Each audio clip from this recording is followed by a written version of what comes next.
Bistado ang pagpapanggap bilang doktor ng isang Vietnamese national sa kanyang mismong condo unit na ginawa niyang klinik. Ang naging susi sa pag-aresto, tinutukan ni John Consulta.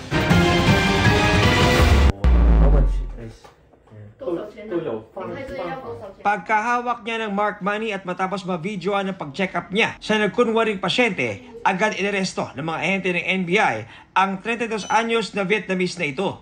Mismong condo unit niya ang nagsilbing klinik na kompleto sa kama, mga gamot at gamit.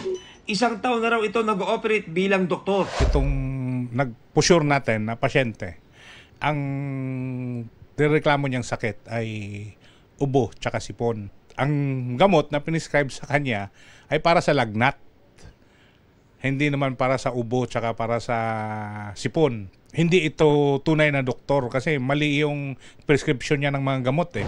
Nakumpiska sa suspect ang stethoscope, mga gamot, pangtatak at pad para sa paggawa ng reseta na ginagamit umano sa kanyang modus. Na-check na natin sa PRC, hindi siya lisensyadong doktor.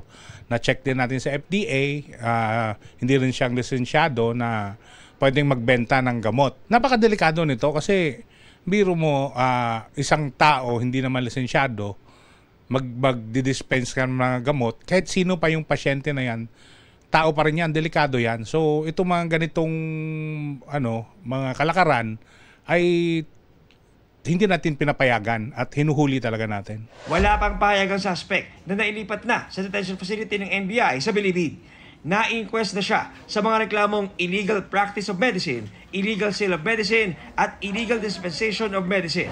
Para sa GMA Integrated News, John Consulta, nakatutok 24 oras.